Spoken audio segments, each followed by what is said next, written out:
Story 1. Honestly, it is going to sound silly, but watching cartoons and reconnecting with my inner child is enjoyable. Story 2. Realizing that instead of sitting for 1 or 2 hours on your phone, you can spend that time outside. One day, I put my phone down on the table and went outside. I ended up walking in nature for 2 hours. It was so nice that whenever I have a day off, I just go outside and walk. Once I stayed out for 4 hours. I was alone, no phone, just me. I felt like a kid again. Every time I return home, I feel much better, relaxed, and happy. Story 3. Kick all manipulative people, especially those with narcissistic traits, out of my life. My brain used to be so busy thinking about the problems of others and what I might be doing wrong in those relationships all the time. Story 4. Working in a job where the supervisor and experienced staff are very supportive and willing to take the time to teach you skills if you are interested. Story 5. I started romanticizing the smaller details in my day. My playlist while driving to and from work, the cup of coffee, making a home-cooked meal slightly more presentable, and so on. It makes the days feel less heavy. Story 6. Divorce was like a fog being lifted. It was emotionally exhausting and liberating at the same time. Story 7. I have not had any alcohol since March 2023. I am doing much better in life now. Story 8.1. Sleeping 8 to 10 hours. 2. Delete applications like YouTube and TikTok from your phone. 3. Going outside every day, even if it is just staring at the sky from a chair. 4. Eating 3 meals a day plus snacks. 5. Seeing a therapist and taking medication. 6. Having a routine to follow. Starting college saved my life and gave me structure and support. 7. Getting dressed even on lazy days. This helped with depression and attention deficit hyperactivity disorder. 8. Wearing flattering clothes boosts my confidence and gets me out of bed some days. I can control my appearance when I cannot control a spiral. 9. Socialize even when I do not want to. Go to clubs, grab coffee with a friend, call your sibling. 10. Loving myself and giving myself the same kindness I would give a close friend. This includes standing up for your boundaries because you are worth it. Story 9. Swing work. The 7 a.m. to 3 p.m. Monday to Friday schedule was very exhausting. Now I am doing 4 days on, 4 days off, and it has given me a much better work-life balance, even though I work 12-hour shifts with a mix of day and night shifts. Story 10. Zoloft. It turns out anxiety should not be a 7 out of 10 all the time.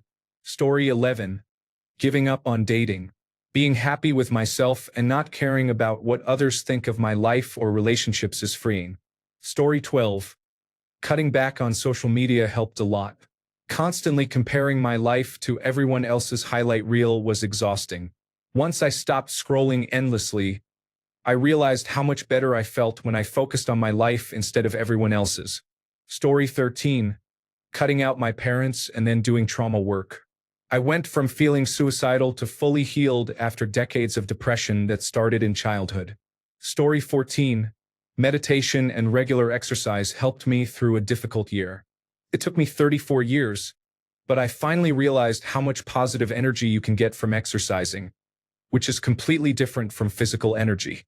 Sure, you might be sore and exhausted after working out, but the effects on your mental health cannot be overstated. The key for me was finally finding something I really enjoy doing, in my case, bouldering. Exercising went from something I had to do maybe once or twice a week to something I wanted to do multiple times a week. Eating healthy and drinking less alcohol to feel fit for your next session is a great side effect.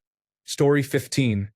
Moving to a different country where the sun actually shines and the temperature is hot. I am not here forever, but I love it while I have it. I thought I was depressed at home, but now I realize it was just seasonal affective disorder. Story 16. Knowing I beat colon cancer changed my life in many ways. I see colors now. Story 17. I fully understand that I am not in control of anything outside of myself. I exercise daily for at least 90 minutes. Story 18. Exercise regularly. Maintain a consistent healthy diet. Attend weekly therapy. And most importantly, Distance myself from friends who drain my energy and make me feel bad. Story 19. Exercise, attention deficit hyperactivity disorder medications, learning what emotions actually are, trusting myself. Story 20. Meeting a girl. What massively decreased it again? When she left. I think for me, the most beneficial thing I have found is Buddhism and philosophy, understanding responsibility more deeply, and learning to care about others. Story 21. Talking to my doctor about mental health. I was clueless and just thought everyone was miserable like me. I was diagnosed with complex post-traumatic stress disorder and now have hope for change. I have already started treatment and have noticed positive changes. Story 22. Deleted all my accounts on all social media platforms. Peace and freedom. I have returned to reading with great enthusiasm. Story 23. I have all but stopped talking to my family. I would say I am passively estranged now. Not telling them anything, even neutral information, helped me to not expect any support, affirmation, or anxiety directed at me. It has been really peaceful since I did that. Sometimes the loneliest I have felt is in the presence of another person. Story 24. Taking notes about anything throughout the day. Deleting social media, especially Instagram and Twitter. Attending therapy. Walking outside often. Story 25. Getting my own place with no roommates at all. Displaying my Lego sets proudly in my living room. Getting away from people who disguise their dislike of me by constantly arguing with everything I say and do, even when I know they agree. This includes my own parents. Choosing to stop feeding my embarrassment about social faux pas and letting strangers misunderstand me. Moving towards doing what I love as my day job instead of working in retail. Slowly befriending a cat over several months. Not caring about what other people think of me. Takes time and trauma to get there, but it is extremely liberating when you do. Story 26. I finally ended my relationship with my unfaithful former partner and never looked back. Story 27. No lie, medication. I think I severely lack serotonin naturally. Story 28. Leaving my parents. As sad as it sounds, they are toxic. Story 29. I quit drinking and spent all the time I used to spend doing that reading or working out instead. Edit. I am an alcoholic, so that is a lot of reading these days. Story 30. Being a bit more selfish. I have a lot of time off in December and normally I would tell everyone and end up babysitting, giving lifts, visiting friends and family, and leaving no time for myself. This year, I am keeping quiet and spoiling myself with free time. Story 31. Watching animal documentaries, avoiding overworking, and getting enough sleep. Story 32. When my mental health declines, I always return to yoga, meditation, vitamins, relaxation music, and nourishing myself with healthy, nutritious food. It works wonders. Story 33. I have read many comments, and I am surprised that no one has mentioned concerts yet. For me, concerts are important. Story 34. Using lysergic acid diethylamide, going to the gym, sometimes both activities. Not advisable. Story 35. Recently settled my sleeping routine, and it helped me a lot. Story 36. Getting up early and going to the gym worked for me, especially around 5 to 6 a.m. It required a lot of discipline in the beginning, but like most things, it becomes a habit after a week or so. Figure out what works for you. Try it first and see if it fits. Try the gym, knitting, or reading. Whatever works for you, go from there. Anytime you start feeling a little down, start doing the hobby you picked up. Story 37. Getting closer to God, and I stopped caring about others' opinions. Story 38. Praying. It was recommended to me by a doctor, which I found ironic at first, but it worked wonders for me. Prayer is healing and power indeed. Story 39. The concept of radical acceptance is basically the idea of accepting things that you have no control over. Accepting does not necessarily mean liking. It just means realizing that it is simply the way something is. I gradually started making a point to consider this fact when things stressed me out. Now, it is automatic, and I don't worry at all about aspects of life that I have no control over. This has improved my overall mood significantly. Story 40. Leaving my partner of almost 5 years had immediate effects. I thought I would be devastated. Instead, I lost weight, my skin cleared up, and my hair stopped falling out. The last time I had a panic attack was 2 months ago. I used to have them every day.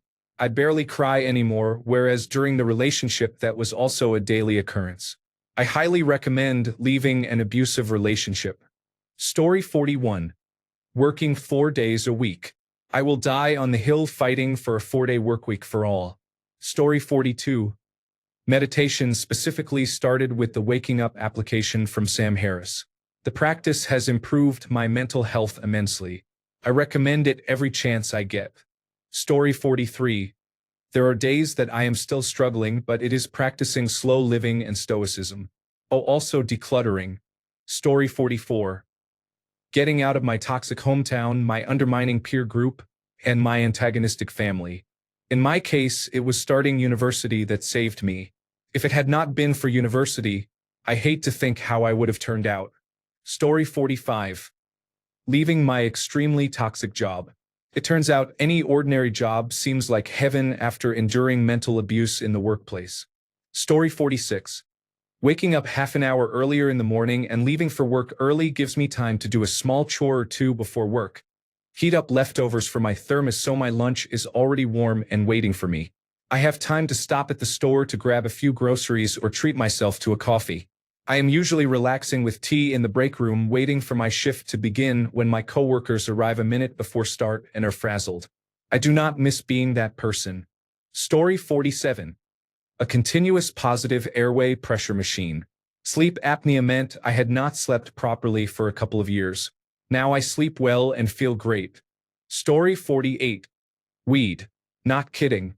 I am not sure I would have slept during my wife's chemotherapy if I had not been relieving my anxiety while taking care of her. Story 49. Setting actual and prudent goals, working on them, and achieving them is essential. Self-actualization is better than any drug. You truly feel you are improving, and that is what the journey of life is all about. Being better each and every day. This is tied to the difficulty and outcome of the goal. If you set a goal of, I want to 100% complete this video game, you will finish it and feel empty. That is not a goal. It is a recreational activity. It is also not that hard.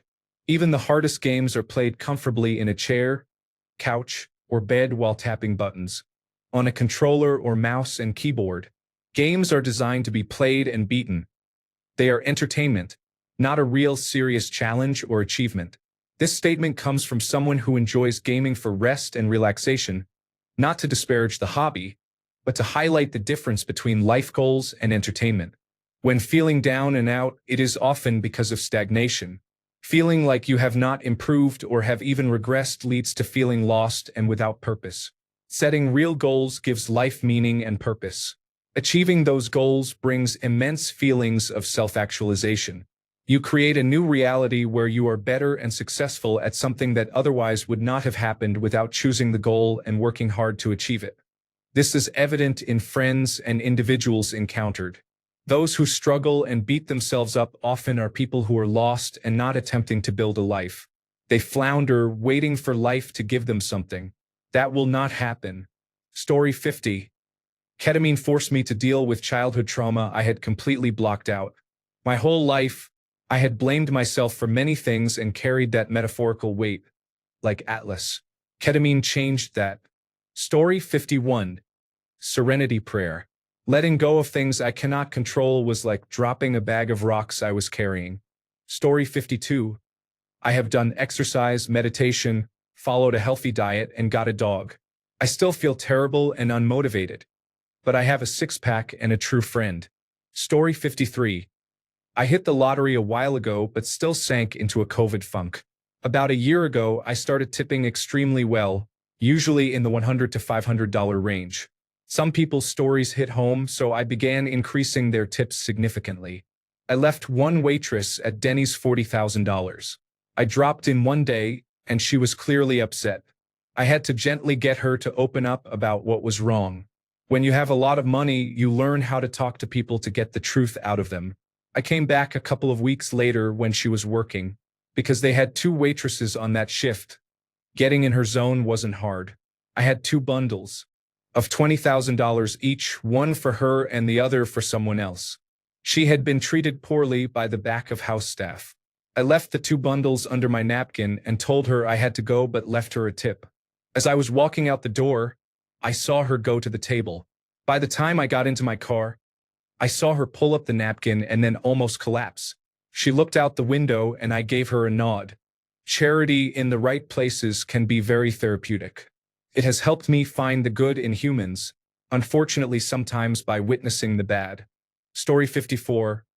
Eye movement desensitization and reprocessing and brain working recursive therapy are both excellent for changing your mindset and habitual ways of looking at things that cause you stress.